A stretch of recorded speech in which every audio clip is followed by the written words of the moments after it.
L'Iran a ressenti toute la puissance de l'armée américaine, la plus puissante au monde, après qu'un conflit entre les deux ait éclaté à la fin du mois de février 2026. Pour submerger son adversaire, les États-Unis ont déployé certains de leurs meilleurs atouts, y compris des vétérans de plusieurs décennies, comme Rotwell. Des bombardiers B-1 lancés et des avions de surveillance et de contrôle aéroportés, E-3 Sentry, ainsi que des innovations plus modernes comme les drones MQ-9 Reaper de General Atomics.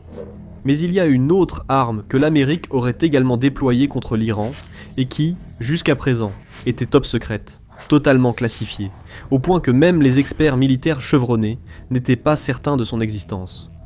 Le Northrop Grumman RQ-180, un drone espion ultra moderne doté de spécifications techniques extraordinaires et de capacités jamais vues auparavant. Un véhicule aérien sans pilote tellement avancé qu'il pourrait redéfinir la guerre aérienne pour des générations à venir. Pendant des années, analystes, experts et passionnés ont cherché à en savoir plus sur cette innovation remarquable.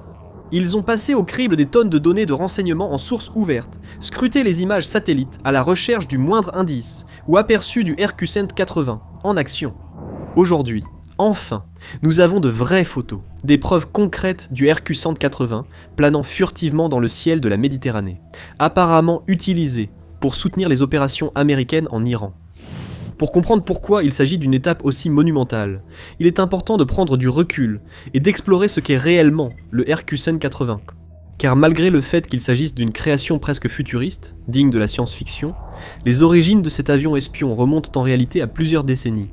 C'est en 1989 pour être exact, que l'armée de l'air américaine a officiellement retiré du service le Lockheed CR-60 et 11 Blackbird, un avion de reconnaissance stratégique à long rayon d'action, à haute altitude, capable de dépasser Mach 3 qui avait été mis en service en 1966. Ayant été largement utilisé tout au long de la guerre froide, le Blackbird est finalement arrivé à la fin de sa durée de vie opérationnelle, laissant l'armée de l'air sans aucune plateforme de renseignement capable de pénétrer l'espace aérien ennemi, protégé par des systèmes de défense aérienne avancés.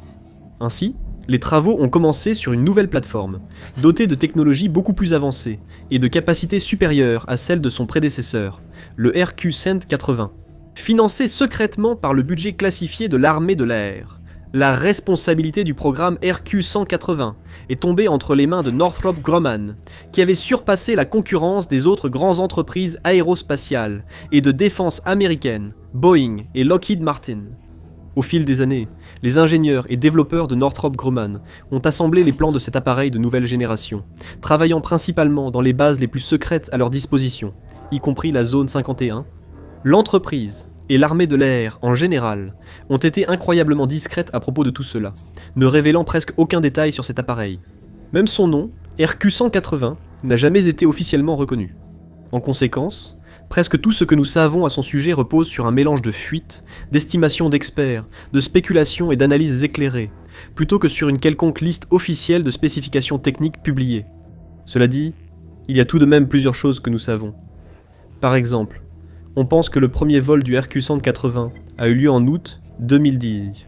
Des preuves indiquent aussi que les premiers appareils de production ont commencé à voler dans les années qui ont suivi, avec plusieurs cellules actives, dès le milieu des années 2010.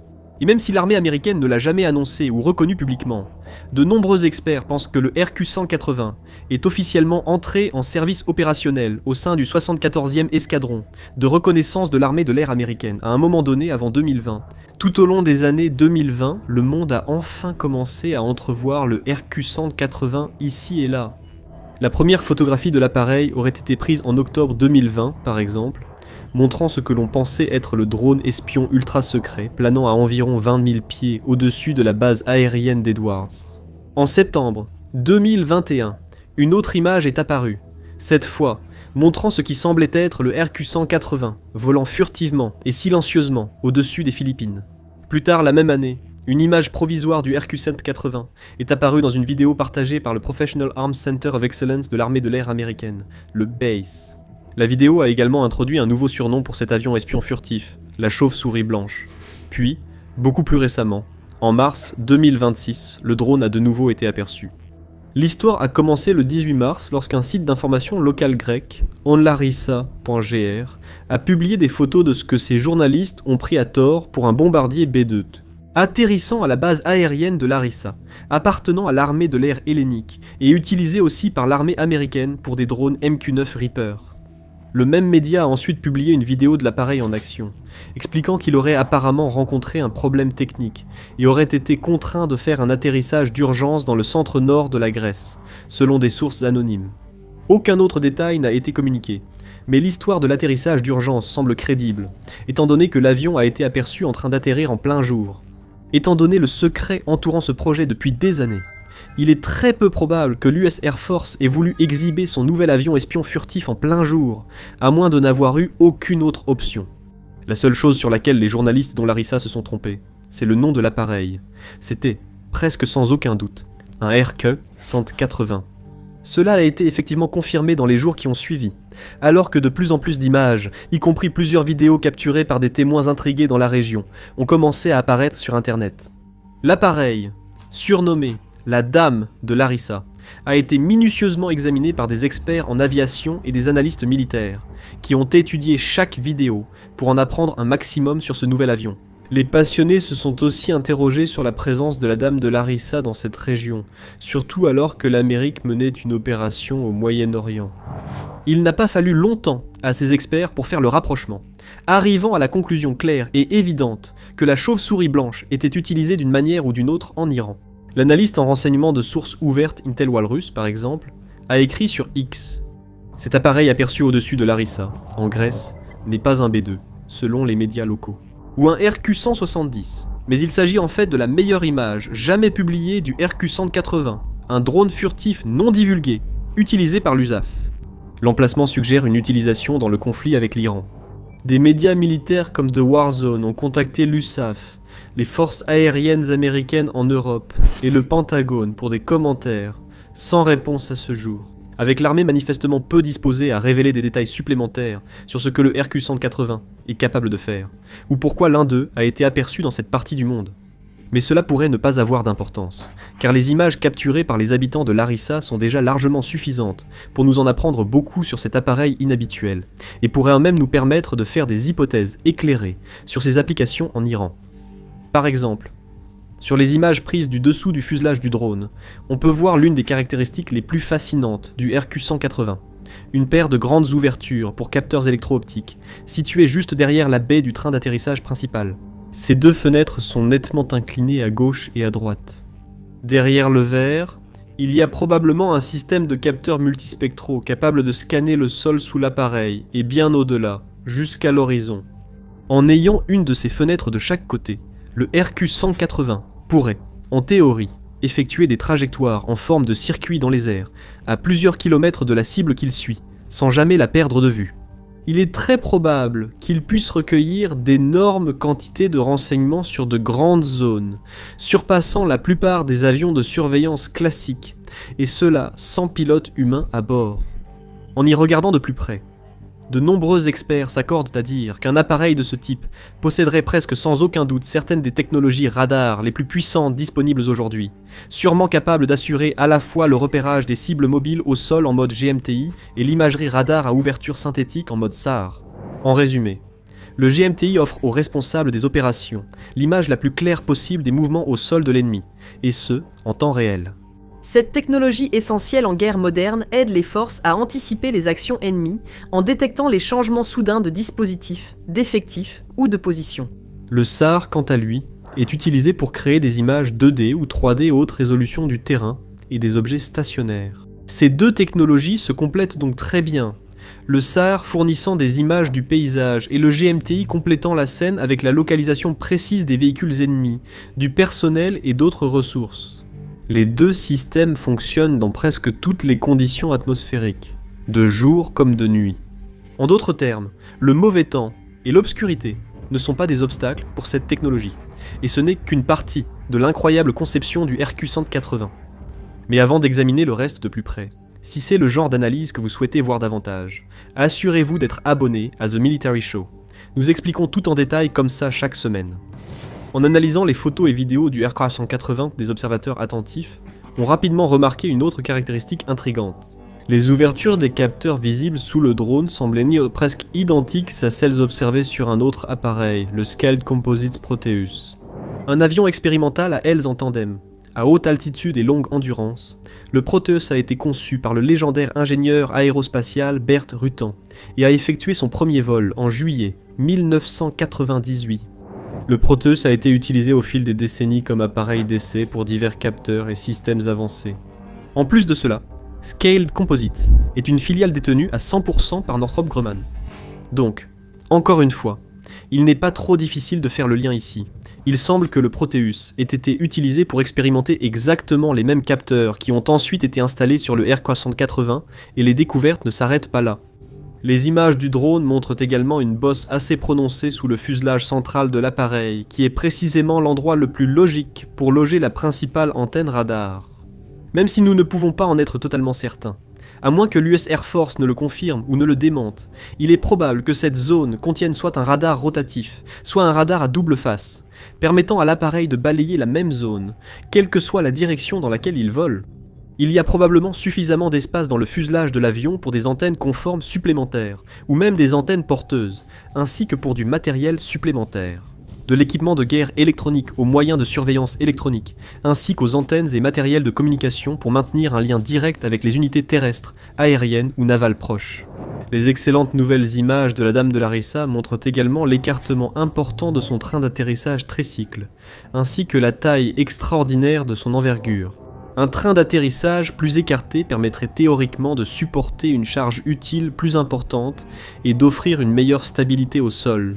Les experts ont également repéré ce qui semble être un déflecteur FOD contre les débris fixés à la roue du train d'atterrissage avant. Cela peut sembler être un ajout mineur, mais c'est un élément important.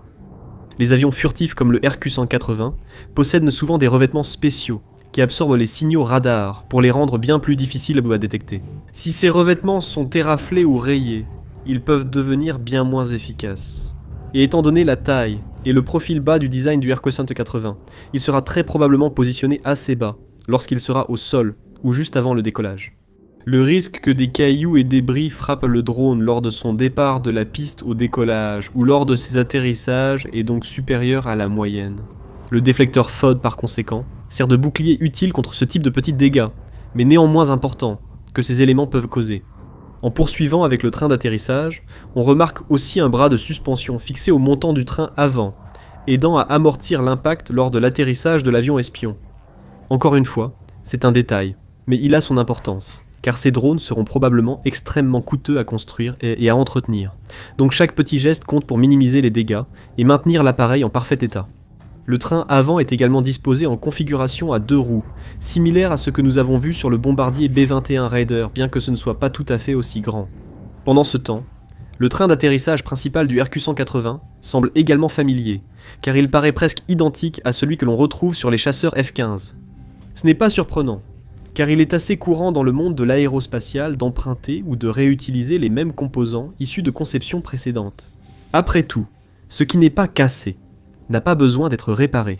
Et ce train d'atterrissage a fait ses preuves à d'innombrables reprises au cours de la longue histoire du F-15. Il devrait donc parfaitement convenir au RQ-180, alors que son propre cycle de vie opérationnel se poursuit. L'utilisation du train d'atterrissage de style F-15 nous donne également un indice sur le poids maximal au décollage du RQ-180.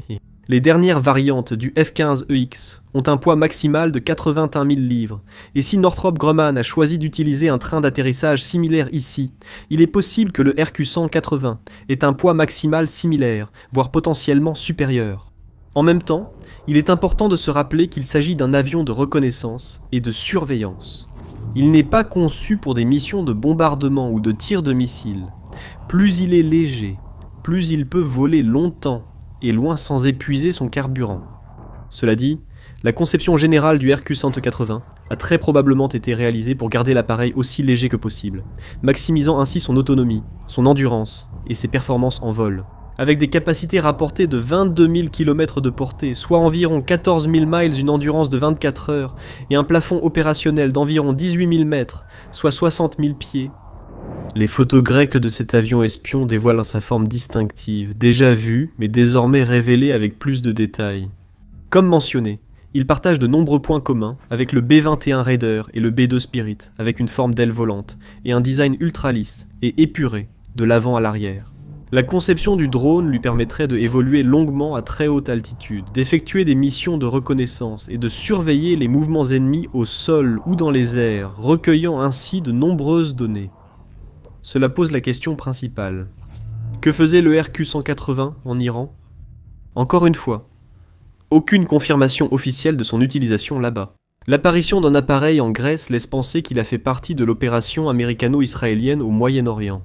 D'après ce que nous savons sur cet appareil, ainsi que sur l'opération elle-même, il est certainement possible, voire probable, que le RQ-180 ait été utilisé pour traquer les lanceurs de missiles les plus avancés de l'Iran. Il a été confirmé que l'armée du pays possède des plateformes de lancement hautement mobiles, dont beaucoup ont été soigneusement déguisées pour ressembler à des camions civils lorsqu'on les observe d'en haut. Certaines opèrent depuis des bases renforcées ou souterraines dotées de ports spéciaux pour lancer des missiles depuis l'intérieur. Beaucoup traversent les vastes paysages de l'Iran, occupant des positions stratégiques pour lancer leurs munitions, avant de fuir rapidement la zone et de chercher refuge ailleurs. Ce sont certains des éléments les plus meurtriers de l'arsenal iranien en raison de leur mobilité. Il serait difficile pour beaucoup d'armées de suivre leurs mouvements, et de prévoir où et quand ils frapperont soudainement la prochaine fois. Imaginez disposer d'un véhicule aérien sans pilote ultramoderne, presque invisible, à des dizaines de milliers de pieds, scannant en continu le sol avec l'une des meilleures technologies radar mondiales, avec suffisamment de carburant pour effectuer des missions de 24 heures, et sans aucun équipage à bord. Un tel avion serait inestimable ici, pour fournir aux équipes terrestres et aériennes, américaines et israéliennes, les renseignements nécessaires à leur prochaine frappe, éliminant davantage de défenses iraniennes, avant qu'elles puissent être utilisées. Contrairement à d'autres drones ou appareils de surveillance limités à de brèves missions ou vulnérables aux défenses iraniennes, le RQ-180 peut voler bien plus haut et furtivement que tout autre appareil de l'armée de l'air, surveillant discrètement un espace aérien interdit d'accès avec un risque minimal de détection. Il fournirait aux forces américaines une surveillance aérienne constante. Impossible de savoir ce dont il est encore capable.